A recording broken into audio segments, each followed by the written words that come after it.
be nice if you could just know what to eat without fussing about what or how much, without having neutral feelings and without any guilt. And today we're going to discuss what an intuitive eater is and how to become one, because that is what food freedom is all about. I have some new faces here. So quickly, I'm Shauna Kaminsky, and I've been an educator for over 40 years, first as a school teacher and then fitness boot camp owner. And I've worked online and with people for 20 plus years, because I was a teacher and fitness owner concurrently. So I've worked with hundreds of women, many just like you. My goal is to help you improve your health through simple health and nutritional changes. Today, we're going to talk about nutrition, and let's dive in. We're just going to start with what is intuitive eating. Some of you may or may not know it. Connie, I'm glad you're here. I hope you're feeling better.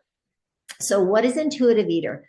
An intuitive eater is someone who honors your food choices without guilt and honors your hunger and respects your fullness and really enjoys the pleasure of eating.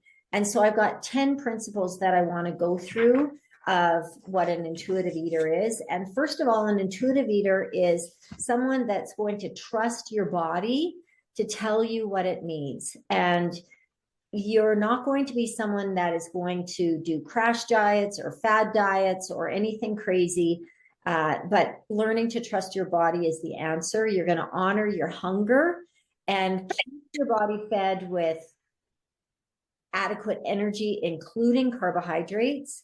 You're going to allow yourself to eat what you want. Sorry. Obviously, not every meal is going to be a fiesta.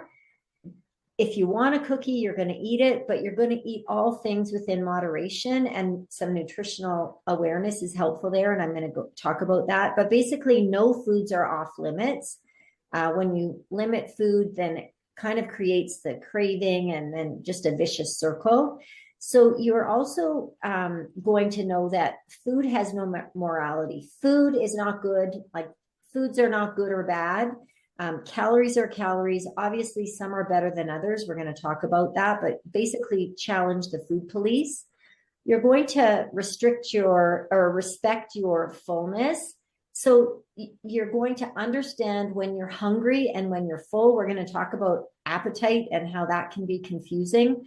But where fullness is concerned, a quick tip that I tell my clients is that it really takes 20 minutes for your belly to tell your brain that it's full. And so putting your fork down, taking some time, chewing your food, that's going to help you understand when your body's full so that you don't overeat. You are going to allow yourself to enjoy food. Sometimes we just forget that food is for enjoyment. You are going to find ways to comfort, nurture, and distract yourself other than with food. Something that I work with my clients is the acronym HALTS. So if you're hungry, angry, lonely, tired, or stressed, lots of times that leads to eating. And if you're hungry, you should absolutely eat.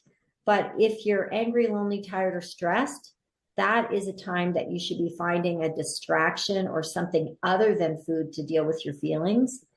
An intuitive eater is going to respect your genetic blueprint. I can't overemphasize that smaller is not necessarily better. You need to be realistic with what your genetics are. For example, if you have a size 8 foot, you would not expect it to fit into a size 5 shoe. So in order for us to become an intuitive eater, we have to drop the diet mentality that I just need to be smaller, I need to lose weight. You would exercise your body because it feels good and not for punishment. And you'd understand that it's all about progress and not perfection.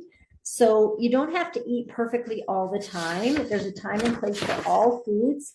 And a salad is not going to be your savior, and like a pizza dinner is not going to be your ruin. So it's all about the balance. So you're not going to be suddenly nutrient deficit if you don't eat the perfect things every day. It's about progress. The pros of intuitive eating is that once you understand the basics of nutrition, it just gets easier. You're more comfortable. You don't need a meal plan.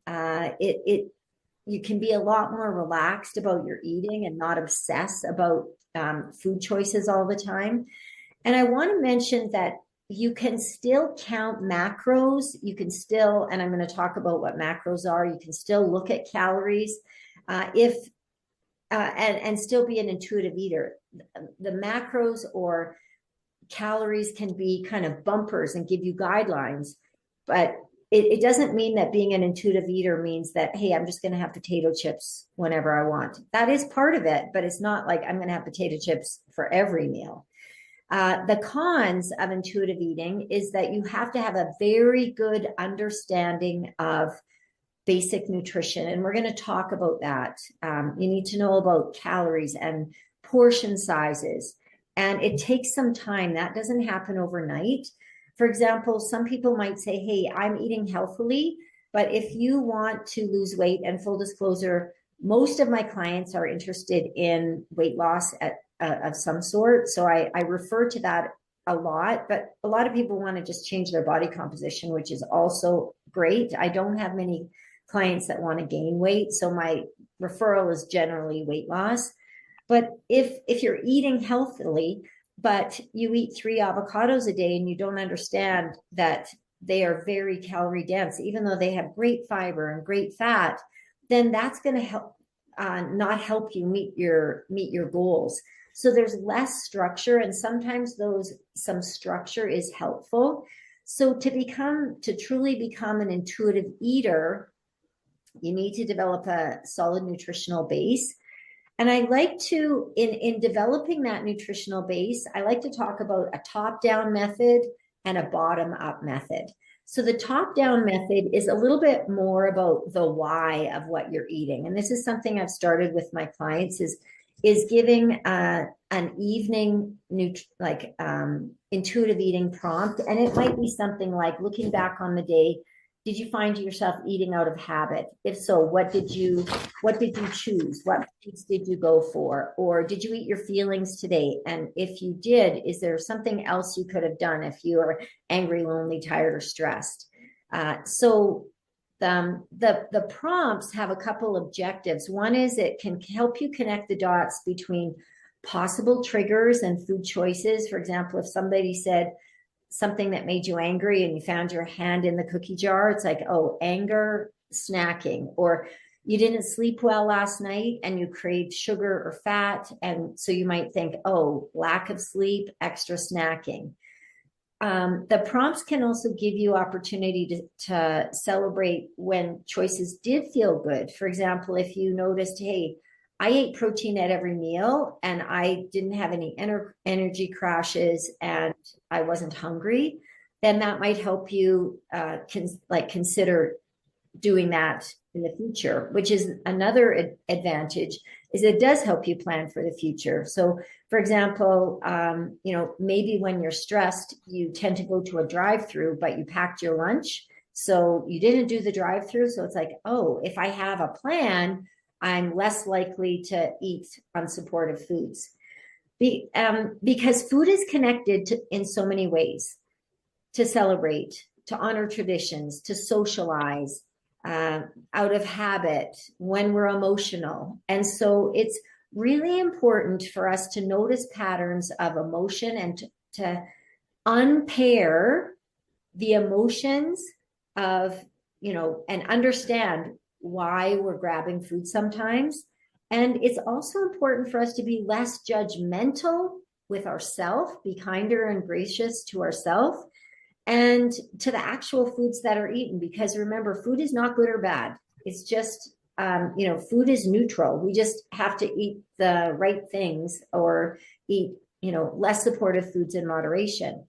Because it's never the individual food that's the problem. It's the pattern of eating over time that will cause health or weight management problems. And, like I said, we're often not in touch with our appetites because we eat when maybe we're not hungry. It's like, oh, this is my eating window for the day. It's lunchtime. I'm not hungry, but I guess I got to eat. Or we want to eat when we're not supposed to eat and we're hungry, like maybe after work when you're stressed and you're trying to cook dinner, but the crackers are there and your hand is in that box. Or you might be eating out of habit or just without even noticing it. So to understand the eating patterns, it's important to look at what those patterns are in some way. And one way is to look at the prompts. Some of my clients just use prompts to assess their eating. And remember, it's not I'm a good or a bad person based on what I ate. It's like, I made a healthy choice. I made a less supportive choice. What could I do differently? It's a planning tool. What did I do today? What could I do differently in the future that's going to help me support my goals? So the value of any kind of tracking, whether it's top down or bottom up, and I'm going to share the bottom up one shortly, is to help you understand the patterns. So the bottom up is looking at the actual foods. And I'm going to talk about that after I talk about 5 nutrition basics. And I want you to think of a triangle. And the nutrition basics are really the things that have the biggest impact on your health, no matter what your goals are. Weight loss, weight maintenance, weight gain, body composition changes. So at the bottom of the triangle is calories. And it's basically a measure of intake. It's a measure of output. How much energy are you taking in? How much energy are you expending? And this is going to predicate body weight. Other things that predicate body weight are going to be dieting history, body composition, activity levels, stress, sleep, food restrictions, maybe disease states. And a lot of times you can get, MyFitnessPal, for example, lots of you may know about that. You might plug in a few numbers. There's a lot of online calculators, and it will give you, oh, you should be eating this amount, and you're going to lose 2 pounds per week. Well, you probably need some human interaction in determining that number, because a lot of times things like dieting history or the things that I listed are not going to be taken into account. And MyFitnessPal is very guilty about giving you super low calories. So if you put weight loss as your goal. So the bottom is calories. Second one is macronutrients or macros. And that's a fancy way of saying protein, carbs, and fat. And these macronutrients are what's going to determine your body composition. And there's a lot of, well-documented studies that talk about how much protein you should have. I'm going to talk about that when we get to the slides. But what I do with my clients is once we determine a calorie base, I will give them a protein goal, and then you can basically fill in the blanks with protein and fat. I don't want to say it doesn't matter, but some people they lean more towards eating more fats. Some people lean more towards carbs. It depends on what you feel good eating. And I don't like to split hairs about that. The only time I do mention, hey, can you bump up your fats, is if fats get too low, because we do need fats for thyroid function and healthy hair and nails and that sort of thing. And, most of us would have gone through that low fat phase in the 90s where we were no fat and you're just starving all the time. That's really not a great way to live. So carbs and fat is based more on personal preference. Next on the triangle would be food quality. And here I'm making, like, these are common sense things. Like broccoli has more food quality than jelly beans. So when we talk about food quality, I'm not saying that you have to go buy organic and grass-fed and pasture-raised. And I'm not talking about that. What I'm talking about is including foods in your diet that are going to have more nutritional density. Fruits and vegetables, colorful fruits and vegetables, as fresh as possible. Or, colorful as in fruits and vegetables and not Fruit Loops. And things that are going to have micronutrients, fiber, water-filled foods, that sort of thing. So not getting like I am, if you can afford organic, fantastic, but that's not the hill I'm going to die on. I'm dying on the hill of broccoli over jelly beans. That's what I'm talking about. Fourth on the triangle is going to be nutrient timing.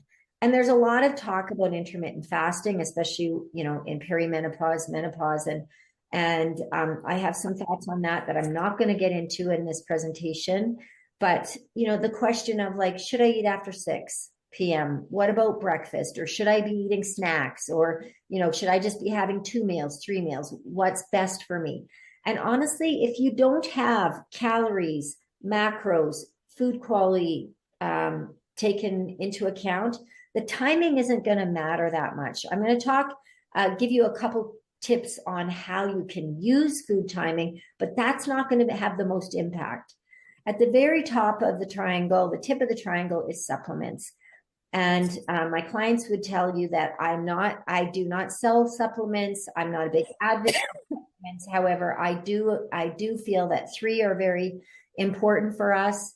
But again, if the bottom of the triangle isn't taken care of, that even those 3 supplements are not going to matter. And those supplements are going to be things that you can buy at the drugstore. Nothing that I'm going to sell you, nothing that you're going to get from an MLM pyramid scheme type thing.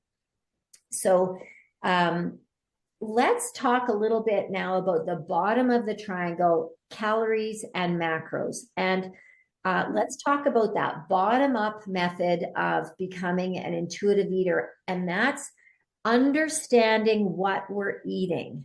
And there's a variety of ways that we can do that. I always like to equate tracking food or food logging similar to a budget, because some people will just say, oh, that's just disordered eating. That's unhealthy. The way that I do it with my clients, I don't believe that it is. I do equate tracking food to like money. If you were bankrupt or on the verge of bankruptcy and had an accountant, your accountant would probably say, hey, let's track the money that's coming into your household. Let's track the money that's going out of your household. And that's exactly what tracking food is like.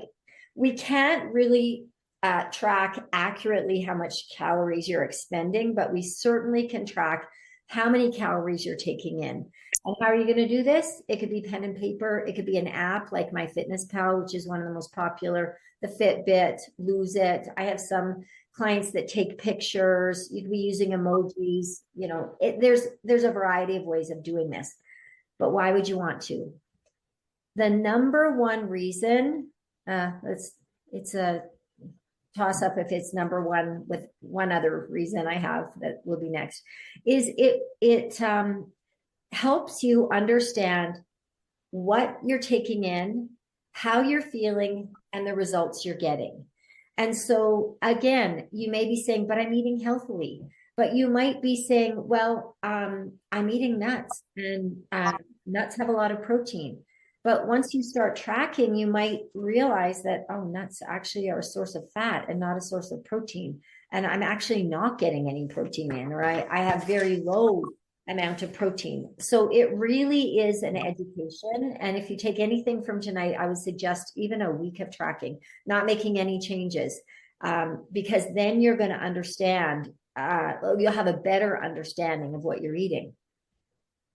It provides control and freedom, which sounds like 2 opposing ideas. But when you know what you're eating, you may realize, hey, I need to eat more, or hey, I've got room for some popcorn today. Like, some of my clients come to me seriously under eating, and my goal is to get them to eat more, because my goal with all clients is to get them to eat as much as possible, with as high a quality food as they can, while still either maintaining weight if that's the goal, or losing weight if that's the goal. And so tracking will help you understand how much you're taking in. It's not I think a lot of people, when they think of tracking, they think, oh, I've got to cut everything out. But I like to think of it as adding things in. I might add more fruits and vegetables. I might look to add more fiber. I might look to add more protein. So then the second top rule that I feel that tracking provides is it gives you an opportunity to plan, because decision fatigue is probably the number one rule why you might be not having great food choices. It's a grab and go. Funny how, if you're a parent or an aunt or a grandma or take care of littles in any way, you pack them a lunch, but will you pack your own? Not always. So with my clients, I'm always suggesting pre-logging so you have a plan, because that's half the battle. Writing down what you're going to eat the night before or the morning of, so that then you have a go-to. And when you have a plan, and when we're not in like a severe calorie deficit, when we're eating as much food volume as we can, it creates a sustainable way to eat without, white knuckling it. So a big thing to consider is that tracking, any sort of tracking, is not an assessment tool. It's not I was good or I was bad today. It doesn't assess any. It shouldn't cause guilt or shame. It should cause awareness and, what can I do better? Sometimes what can I do better? You might not know what you could do differently. And so sometimes getting support is going to help with that. But the idea of tracking is so that you can learn to do a redo the next day. The good thing about eating is you're always going to eat tomorrow. So you can always do a redo. And so the only judgment should be, did I do better today than I have in the past? Are you going to be perfect? No. Do you need to be perfect? Never. So what would tracking look like? Well, it takes less time than you'd think, although in the beginning it does take a bit of time, but usually, you could plug some foods in the night before of, okay, I'm going to have this for breakfast and this for lunch. I've taken this meat out for dinner. So you plug in some basic ideas, you make changes as needed. In my Nutrition Academy, I have a lot of videos on, suggestions and ways to plan. There's a lot of cut and paste options with a lot of the tracking that make it quite easy for you. The thing is not to obsess about it. And like I said, tracking is, you track so that then you don't have to track. You connect the dots between, I fill my bowl up about this much with Greek yogurt, and that's going to be 20 grams of protein. Like, it helps you connect the dots so that then, okay, you don't have to take your food scale out, when you go to your in-laws or when you go to a restaurant. It's like, I need about this much protein. Okay, that's going to be about 30 grams of protein. So that's what's going to help you. The practice in tracking, it helps you understand your food. And it's not about accuracy so much as about accountability and honesty, being honest with yourself. And if you don't want to track, you might consider asking, well, why don't I want to track? Is it because you're paralyzed? You don't know what food choices to make? Well, that might mean you just need a bit of support to get you going. Is it because you're not making good choices, and that's kind of a mirror showing that? That might be the uncomfortable feeling that you need to sit with. If you want change, then that might be what you need to do to change, because change is always uncomfortable at first, but doing the same thing over and over and expecting results, obviously the definition of it, insanity. And so if you want to do something, want to have something different, you need to do something different. So if you are tracking and you're not getting results, just getting some outside eyes might be helpful. Lots of times when I'm working with clients that aren't getting results, I might get them to send pictures. And so I can that helps that second set of eyes. Or I might see, I go through food logs twice weekly with my clients, and I might see a food that's consistently logged inaccurately. So that might be, a reason. And there's always a gentle conversation. It's non-judgmental, because no food is good or bad. There's always room for all your, if you want chocolate, if you want wine or pizza or whatever the thing is, we can always fit that in within moderation. If you're going out for family pizza night, Well, I can help you make choices in the day so that you can fit those calories in at night. So the other thing is that, you know, tracking is not a lifelong, some people enjoy tracking and they'll do it forever. I always have a running log in my head of how much protein I have because I'm an intermittent logger. And, you know, say maybe after, if I've been on a holiday or after Christmas or something, that might be like, oh, you know what, I'm just going to check in with logging. And then I step back from it. So there's a natural cessation to logging for a lot of people because they've created that awareness. But like I said, it's the tool that helps you learn to trust yourself to become that intuitive eater. Now, I wanted to do this little bonus of how to, you know, if you're looking to create a calorie deficit, if weight loss is your goal, I wanted to go back to that triangle and refer a little bit to food quality and food timing in terms of how can I use food quality and food timing to create a calorie deficit without eating less food. Because remember, I said my goal for you is to eat as much as possible. So improving food quality can really help if you're trying to create that calorie deficit. For example, if an apple and a cookie might have the same calories, but the apple is going to have fiber and water. It's going to fill you up longer. The cookie is one and done and gone. It's not going to cause you to feel satiated in any way or much. And so by eating more nutrient dense foods, fiber filled foods, water filled foods, food quality, that third layer of the triangle, that's going to help you eat less calories, but feel more full. The other thing is when you eat more whole foods and less processed foods, you would likely be eating less sodium.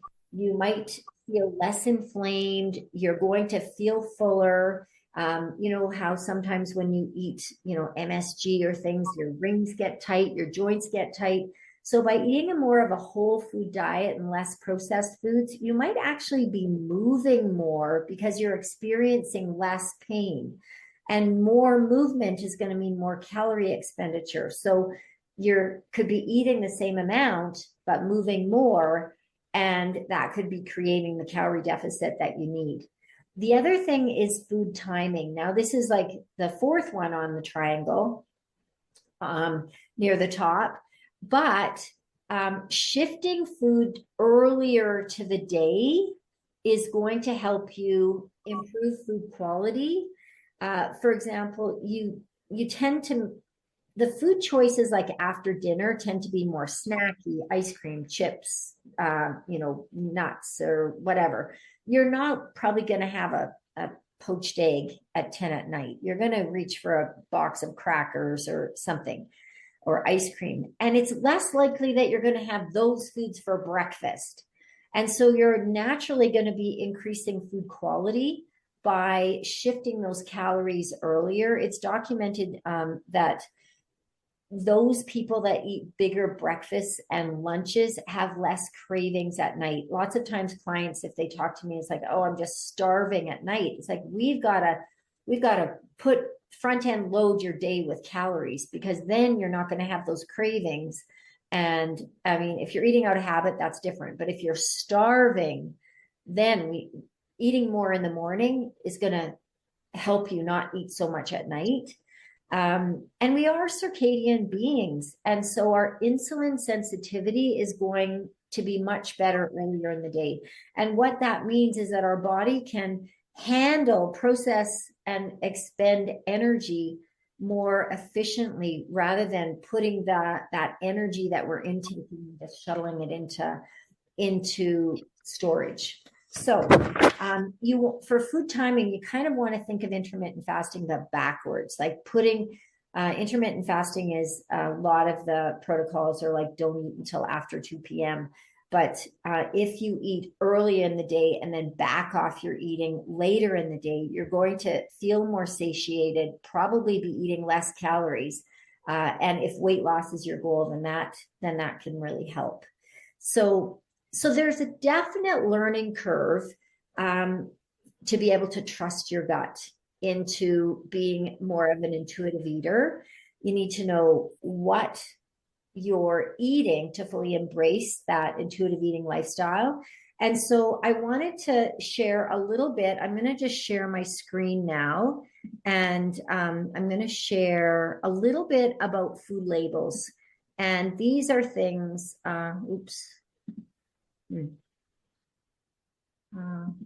yep, there we go. We'll just go over a couple of things. I'm going to share some food label reading tricks and then a protein trick that that I find really helpful, especially, well, I'll get into that. So first of all, this is just a generic food label. You're going to see calories, serving sizes, nutrients, and percentage of daily value. Calories, protein. Just as a fun fact, protein has 4 calories per gram, carbs are 4 calories per gram, fat is 9 calories per gram, alcohol, which is a separate macro, I talk a lot about that in the Nutrition Academy, that's 7 calories per gram, but is metabolized entirely differently. That's another conversation. When you add up the protein, carbs, and fat, it's going to add up to the calories. So for example, protein is 4 calories per gram. And in this example, protein is 5 grams. So 20 calories of this 250 calorie serving is coming from protein. Now, the serving size can be confusing because it's not determined by anything regulated. It's by the manufacturer. If you've ever bought granola, you might look on the label and say, oh, it's only 100 calories, but then you realize that's for a teaspoon. I chose this one. I'm going to use this example again later. It says 16 grams of protein. So you think, oh, that sounds fantastic. But then you see the serving size is a half a cookie. So you've got to be aware of the serving size. Now, again, other things that you might see are fiber, added sugar, and sodium. I have a fiber trick, but I'm not doing it in this presentation because it might make it a little bit long, so I want to cut it down. But those are other things that you're going to see. It's interesting that the percentage of daily value you should just throw out because it's based on a 2,000 calorie diet, which is likely not you. And even if it was you, you might have different goals than what they determine to be, percentage of the diet. So just don't pay any attention to that. Now, in terms of ingredients, they're listed in order of quantity, but you might see or hear some social influencers saying, hey, if you can't pronounce the food, then you shouldn't eat it. But honestly, if you were to eat a blueberry and looked at the chemical breakdown of a blueberry, you might still not be able to pronounce it. So it's not about your command of the English language. Far too much demonization of foods, but do keep in mind that if a food has like 50 ingredients, you might not eat that all day and all night. If it's got 5 ingredients, it's going to be less processed. But, we do, like, a lot of the ingredients are just there to improve, texture or shelf life. So let's not major in the minors. That is less that. So we're not going to be fussing about that too much. This is a fun trick that I think will be helpful for you. We've all seen those memes that, getting my protein intake is a full-time job. So I want to give you a trick to finding high protein foods because, I went down like the cereal aisle and the granola bar aisle and, you'll see everywhere high protein. It's like, is it really high protein? So this is a good trick for that. It's called the protein factor rule. And what it is used to determine is in that particular food, what is the percentage of macros that are coming from protein and from carbs and fat? Keeping in mind that we don't need to just eat protein, but if we're looking for pure protein sources, then we do, this will be a handy rule. Okay, so quickly about protein, building blocks, 9 amino acids that are essential. Our body can't create those, so we need to get them from food sources. 11 non-essential amino acids, and 4 calories per gram. Interesting fun fact, about 2 hours to digest protein. So that's another benefit of it, is that it keeps us fuller longer. The other reason it keeps us fuller longer is that it helps with blood sugar balance. It helps with immunity, muscle building, recovery, bone health. We've all been hearing protein, protein, protein. So let's find out what this protein, first of all, how much do you need? So it depends on you, but a general guideline is 0.7 to 1.2 grams of protein per pound of your goal weight.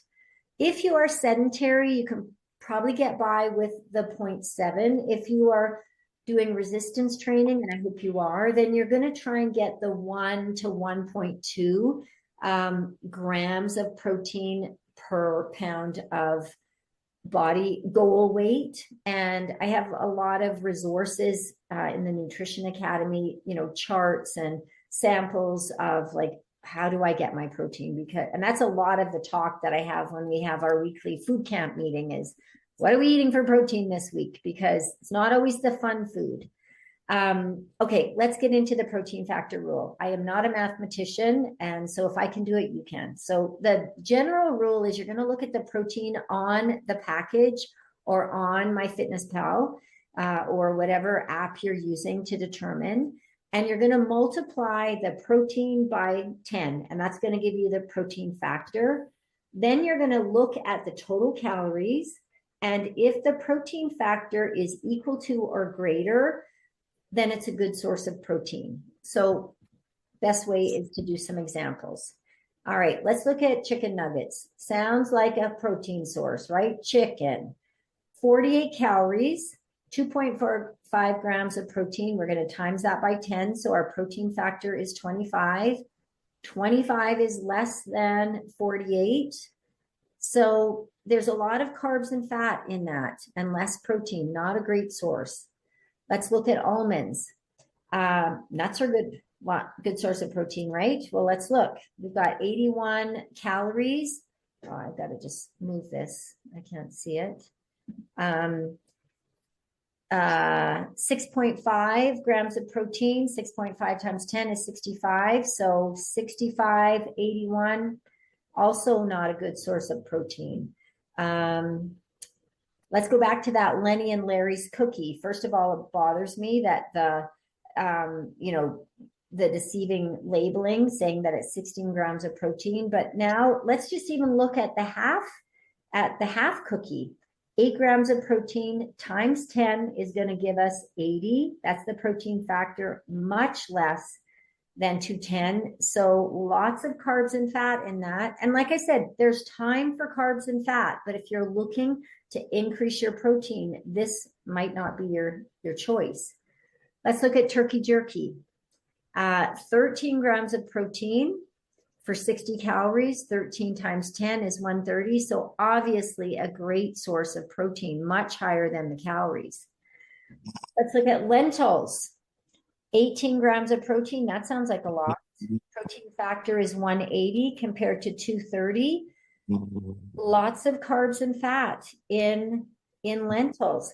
Again, we don't just need to eat protein, but if we're looking for a good like a high protein source, this might not be it, depending on what your goals are. Also, not all protein is created equal. There's something called protein bioavailability. And I bring up eggs because if we look at, this is the one thing that doesn't really follow the rule, because if we look at protein, it's 6. So the protein factor is 60, but the eggs are 70. So it's like, oh, well, maybe eggs aren't a great source of protein. But when we look at bioavailability is just how well the protein can be utilized by the body and how the body can break down the amino acids in the protein source. And so here's a chart, hard to read, but if we look at the top, we're going to see like whey isolate, whey concentrate, and eggs. They are at the top of the chart. So your body really likes these sources of protein. So the egg, while it might not seem like it's high, it has a little bit more fat in it. So if you want to increase your protein from eggs, you could just throw in some egg whites. There's nothing wrong with that. But if you want to get higher protein with less calories, that's one way to bump up your protein in eggs. But if we look at the bottom of this bioavailability chart, you're going to see nuts, you're going to see beans, soy. So plant-based proteins are fine, but you may consider that if you are a plant-based eater, you're probably going to want to increase more than like 1 gram of protein per pound of body weight, because your body doesn't utilize all the protein as effectively. Also, if you're trying to create a calorie deficit, let's look, like I recommend to my clients 25 to 30 grams of protein per meal. If you're trying to get that with the beans, you're going to be taking in 400 calories because there's a lot of carbs and fat with that. If you're getting it with tuna, it's going to be 125 calories. So there's times and places for different sorts of protein, and there's tricks to the sources of protein that you can use to help you create that calorie deficit while still meeting your protein goals. And like I said, there's nothing wrong with plant-based proteins or any of these things. It's just finding the right time and place for each one. All right, so that was my little spiel on the protein rule, the spotting high protein foods and using those food labels, because I'm hoping that that's a habit of yours, is to, when you're grocery shopping, reading food labels, and that's going to create some nutrition basic information for you. So, intuitive eating is the goal, but the nutrition know-how is required. You need to understand your patterns. You need to understand what you're eating from a top down, why you're eating it, from a bottom up, what's in the food, if you want to meet your nutrition goals. I think maybe I'm just this one. I'm just gonna mute that one. Ask to mute. Sounds like a dog that's snoring. I've had that before. In any case, anything worthwhile takes some time and effort to do. And so I don't want you just to poo-poo the idea of food tracking in just off the top. Maybe you could consider that. And I want you to remember that results, no matter what you're doing and no matter what results you're looking for, if that's body composition changes, weight loss, even if it's weight gain, that takes time too. Less people are interested in that. But it takes time. And I like to consider the analogy. I'm not a baker, but I would imagine that if I were to bake a cake, that I would have to bake that cake at 350 degrees for an hour. Well, I can't jack up the stove to 700 degrees and bake the cake for 30 minutes and get the same result. It's just going to take time. And as we know, the majority of us here are experienced. And so as we get more experience, if weight loss is our goal, it does take longer. I have lots of thoughts on, our metabolism has not organically changed. There's things that do change our metabolism, but it's not just that age has changed it. There's a lot of studies that are supporting that our metabolism does not change up until about the age of 60. But there are things that affect that. But the good news is that there are things that we can counteract to kind of turn the ship around, so to speak. So what is next? What I would suggest is considering starting to food log. And the thing is, you don't have to change everything, but you do need to become aware of what you're eating. So I would suggest getting a free MyFitnessPal account. Just log what you're currently eating to create some food awareness. And, maybe tweak your protein, maybe look at some fiber, like see what you're intaking, and then maybe make some support, some supportive changes on that. Use that protein rule to help you make some healthy protein choices. You might want to just increase your steps or your movement. And one tip that I gave my clients over Christmas is like, don't fuss, but like just walk for 10 minutes, especially after dinner, because there's so many benefits, especially after meals, to increase insulin sensitivity and that need non-exercise activity thermogenesis that just increases our energy output. So if weight loss is your goal, you don't necessarily have to eat less, but maybe you could eat a little, I gotta fly, eat a little, not eat less, but maybe move a little bit more, and not a marathon. It just has to be movement. Like do a happy dance in the kitchen. I've taken a new spin on doing dishes. It's not a bad thing to be up and moving after your meal, because it's going to help you utilize that glucose or blood sugar that is circulating around your body. So the other thing is getting support. So I want to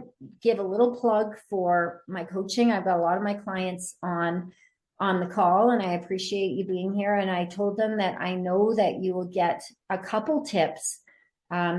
It's always good to hear things more than once to confirm, oh, yeah, I'm doing that.